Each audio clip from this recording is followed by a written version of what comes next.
Hello to everyone who've joined us today. I am Vamil Doshi. I'm a senior publishing manager here at CrazyLabs and also a hub lead for Crazy Hubs. And today I'm going to take you through a short and sweet journey of our game, The President, from its inception to a number one hit game.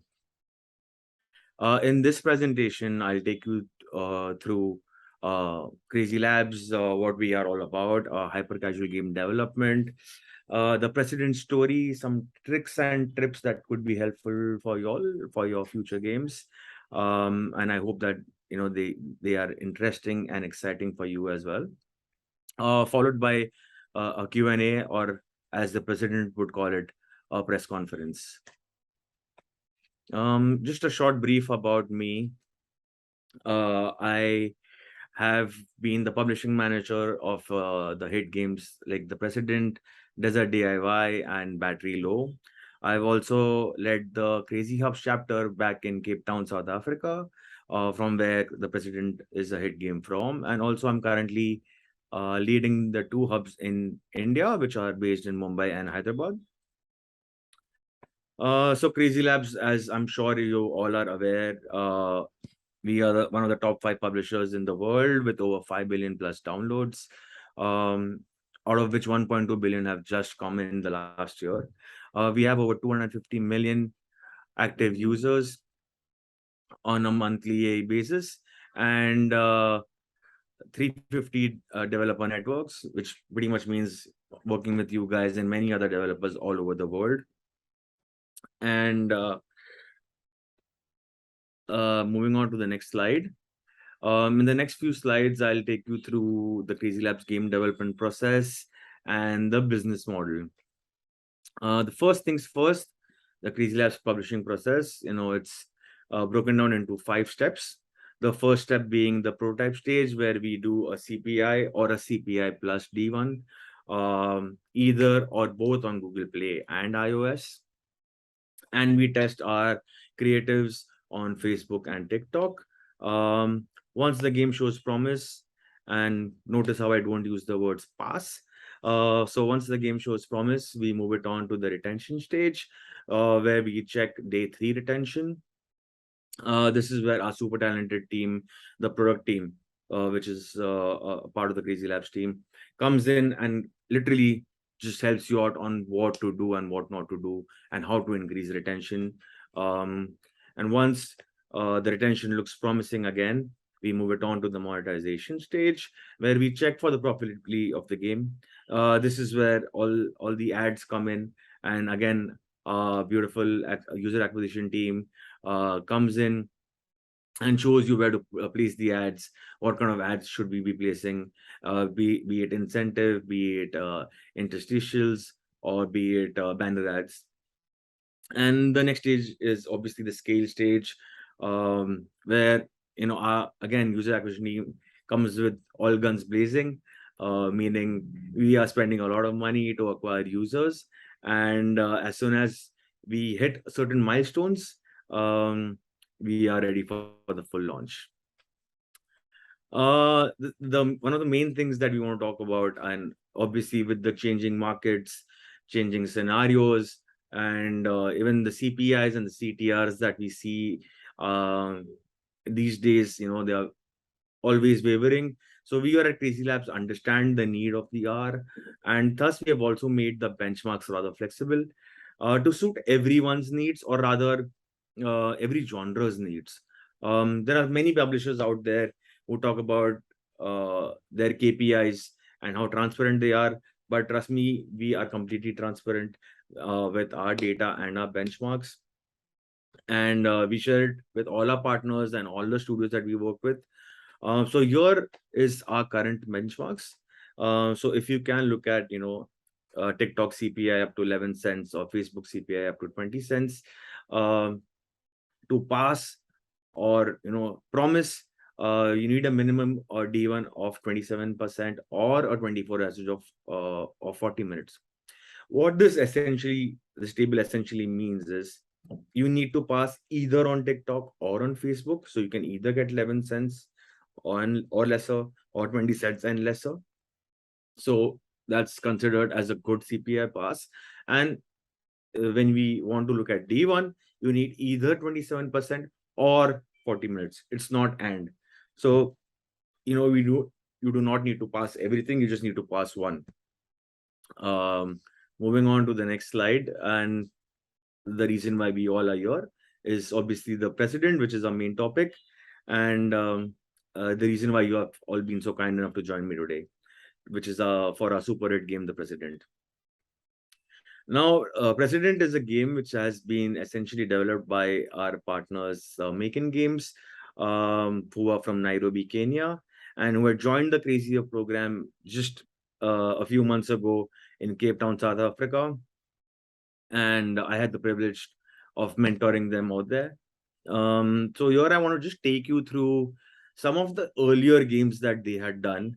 And as you can see, the hub prepares you, or rather allows you to express your ideas and experiment different genres in the amount of time that you are there. So basically, Making Games tried games based on simple runners with a little bit of action. And if you look at the next video that I'm going to play, which is a food-based game, but sort of a trivia added to it. And if you look at the last game also, which is basically a makeup game, but sort of a runner mixed with it. So the whole idea of the hub was to prepare all the hubbies to be able to try different genres. And if you look at even their journey from their first game to one of the recent games that they did before the president, they were always improving, whether it be art, whether it be the way they're creating the ads. I'm absolutely sorry for not playing the audio, but even the audio is hilarious. So for me, I knew what path they were going on. They were getting into that funny zone. And the whole point being how the idea of the president came about. Um, so the idea of the president came basically from a weekly trend report, which are shared with all the hubbies. What does this mean? This essentially means that our team from CrazyLabs shares a weekly trend, which are based on TikTok, which are based on all the games that are already running in the market. And from there were certain genres or certain ideas that were still unexplored with Making Games. And narrative was definitely one of them. And thus, we decided with Making Games that, let's try a narrative game. So when we were thinking narrative, we discussed a few concepts, few themes, few ideas, which finally led us to a question: what if I have all the power? And just based on that, if I ask you who has power, the first few answers you would probably get is God. You'll probably get the principal of a school, or a college, or a university, or the president, of course. And finally, we narrowed down to the president as a theme. So if I'm going to move on to the next slide, and here I'm going to show you the first video that we tested, so that you can understand the idea and the humor behind it. And as I play it, the challenge obviously was that we had so many choices in terms of what questions to pick. And finally, what can you fit in the 30-second video? So how the process? We just basically, out of the few laws that we thought of would be funnier, we started eliminating the ones and kept the one that would be the hilarious ones. The basic goal being, create an experience for a user who wants to see and feel if he or she has the power. And essentially, as you see in the video, humor and power combined makes a number one hit game. So going on to the gameplay, what the gameplay is all about. So basically, the President is obviously a fun and a narrative game in which players are invited to step into the role of the President and be the leader of a free world, or a free state, or a free country, and make the choices for themselves and for the people of that country. There's a basic tap mechanism, of course, because it's simple choices, and based on the choices there are obviously consequences or outcomes which had other mini games where obviously there was a different color scheme. um but we were very meticulous in what we wanted to present, and the way we wanted to present it was based on the choices, whether they were going to be good choices or evil choices. So they were also fairly color coded. um and again, the question that kept coming along was, we always wondered, what if we had the power? What would the president do? What if you were the president? What would you do? And we asked a few people, and if you had the power, what would you do? And that's where the whole idea of being a good president or a bad president, or what choices you would pick if you had the power, came across. But obviously, the biggest thing that I wanted to talk about, the secret sauce, is obviously the humor of the game.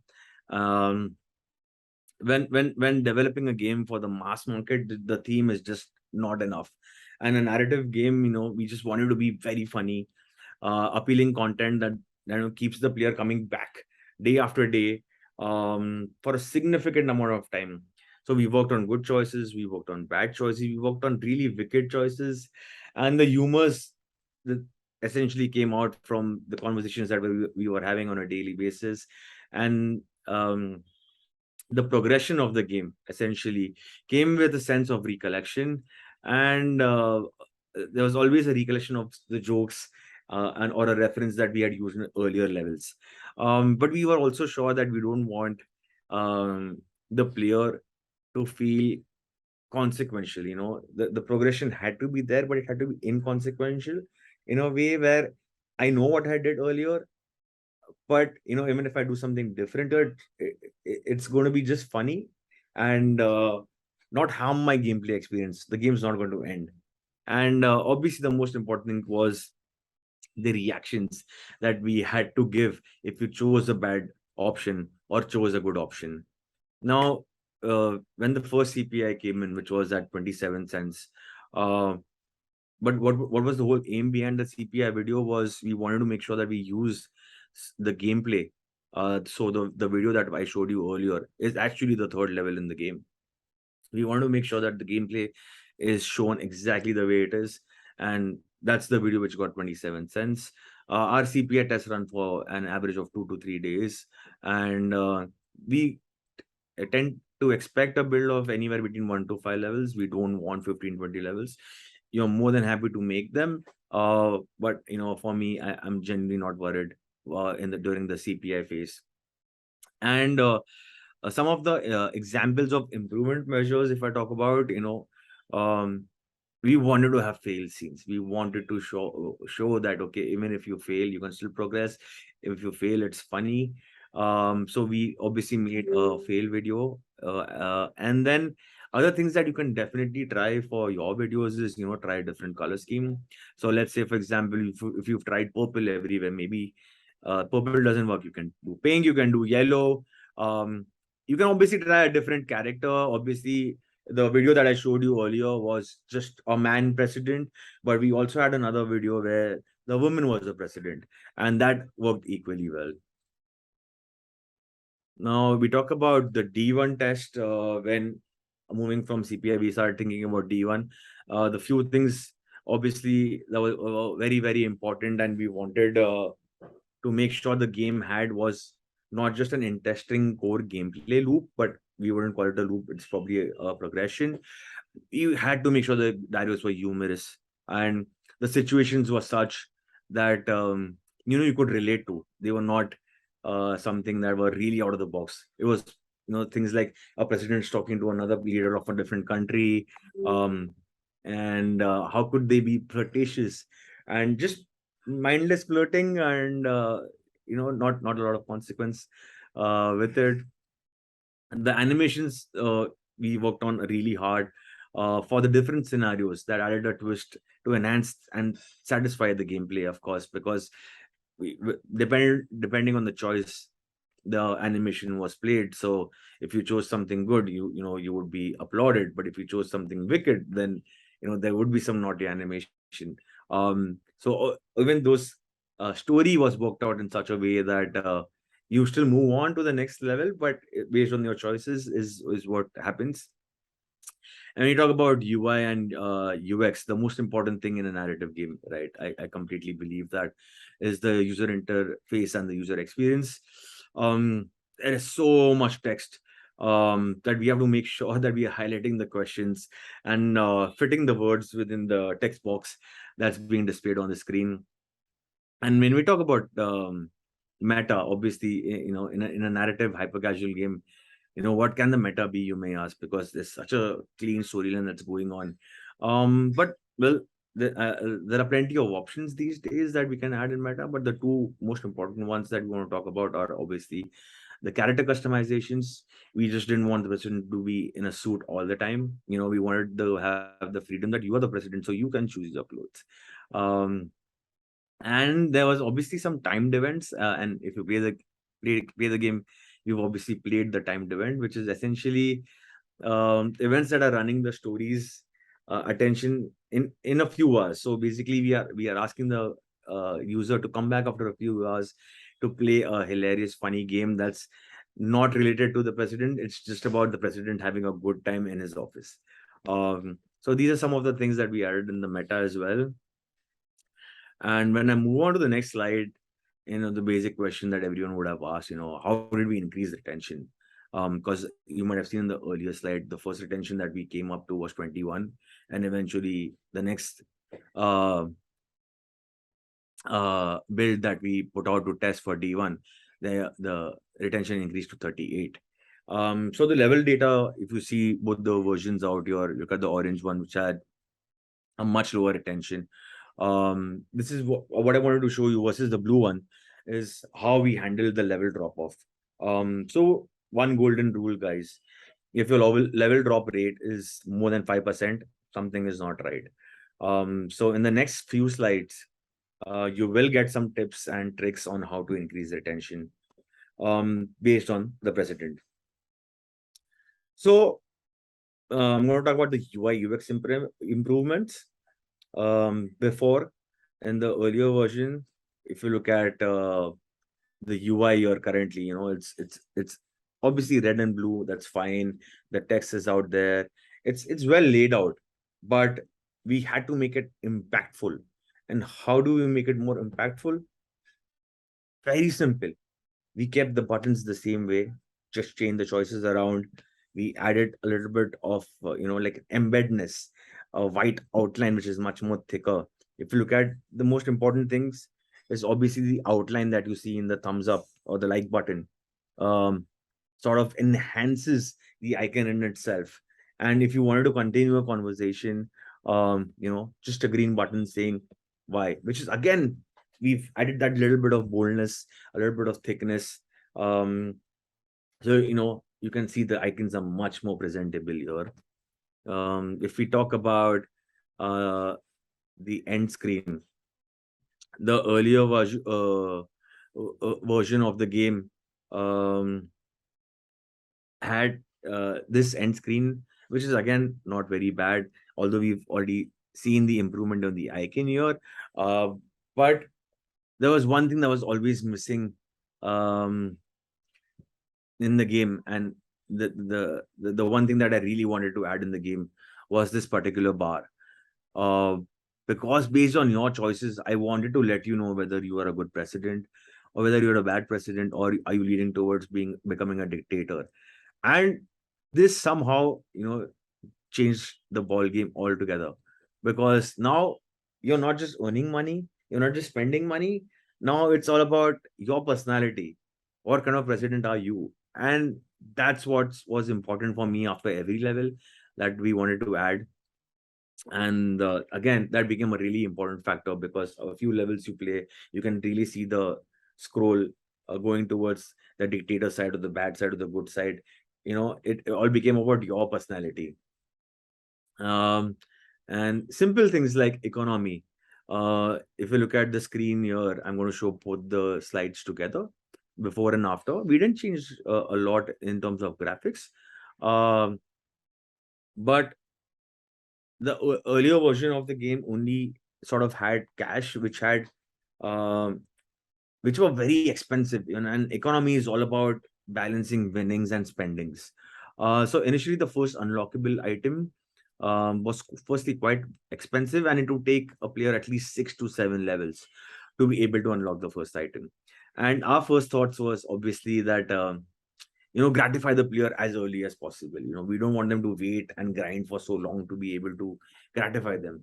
And just the first item was made obviously much cheaper. So from a 20,000 item, we made it to a $5,000 item.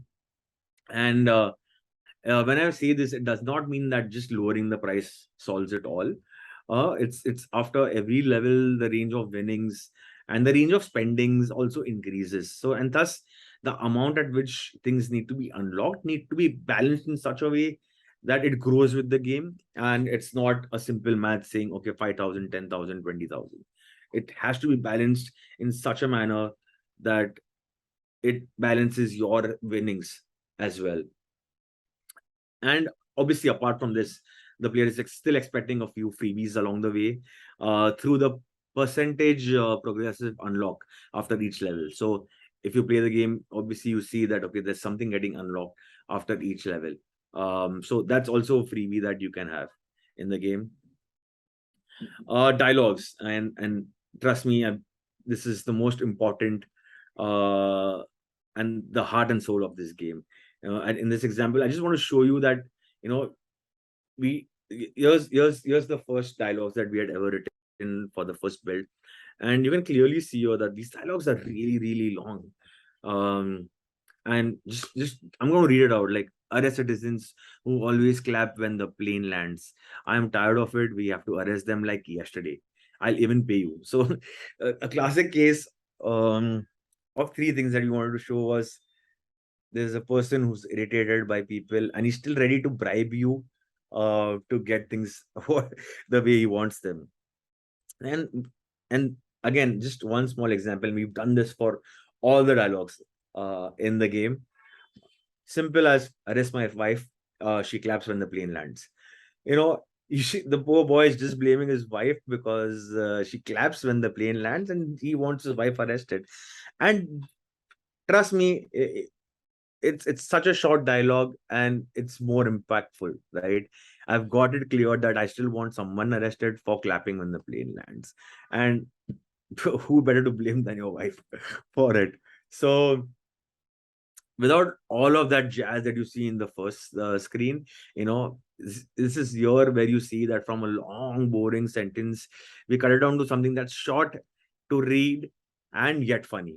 And that's basically the heart and soul of the game. As I said, the dialogues, and this is how we worked upon them to keep them short, sweet, and funny.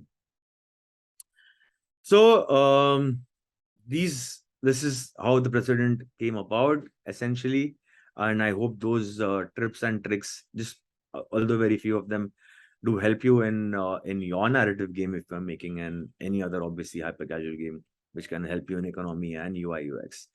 Coming out now to the president's timeline, it was obviously fairly quickly done. It was an 8-week work in progress, making games. Fortunate enough to get the CPI done while during the hub, and luckily enough, I was also still there sitting with them. So we literally fast tracked everything. We were sure that okay, this is what we want to do in the day one test, which is what we want to do in as terms as dialogues are concerned, or as terms as the economy is concerned, or in terms of the good versus bad precedent. And apart from just not me, the whole team of CrazyLabs, the senior designers, the product team, they got involved at a very early stage. And thus we expedited this very, very quickly. And as you see, CPI 27, that was the first CPI, D1 38, the second D1 that we did. Although we also reached 42 minutes D1. We also reached 24-hour usage of 45 minutes. So don't go on the numbers, but they all are pretty much the most average ones that we've seen so far. And today we have precedent as the number one game on both the stores. And it's been number one on many stores definitely in the months of July and August. So obviously a great amazing feat of achievement that we've done there.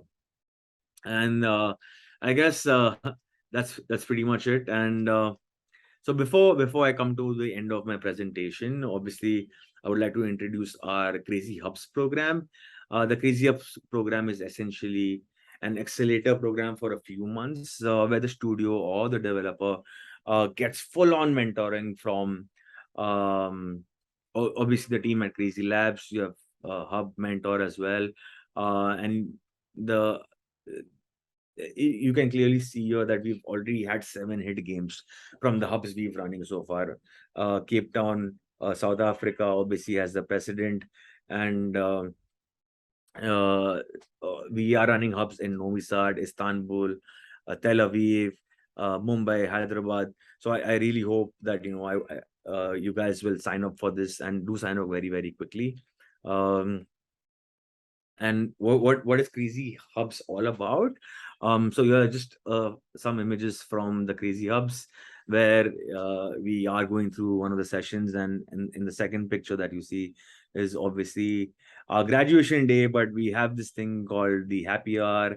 We have this thing called show and tell, where a lot of people from Crazy Hubs and CrazyLabs get together, have a few drinks, and there's in the show and tell, of course, we have senior designers, directors coming in and giving you feedback continuously on the games that you're making, and that's happening definitely on every week. And just some of these topics that we obviously cover, and there's obviously a lot more happening during those 3-4 month period. Then I obviously want to talk about a little bit about the Click app by CrazyLabs. So, guys, the Click dashboard is obviously now available on Play Store and App Store as well. It's a mobile app. So you can view your dashboard results, test results directly on your mobile phones. Uh, you can submit your tests on the Click dashboard, and the Click dashboard obviously is all about transparency. We show you your entire D1, your CPI, your CTR, the play time, the session time, everything. All the information obviously that you need in the initial stages are all that can be seen on the Click dashboard, and whether even if it's on your app, you can still see them. So it's an opportunity for newcomers to learn about the process and get constructive feedback on the game videos from the team, uh, just by viewing the results on the Click app. And one of the last announcements that I obviously want to do is the Crazy Labs Crazy Summer Challenge. We are currently running right now, and you can obviously get up to 55% rev share if you obviously meet the required KPIs. We have $30,000 for idle games that have CPI less than or equal to 40 cents on Facebook. D1, somewhere above 40%.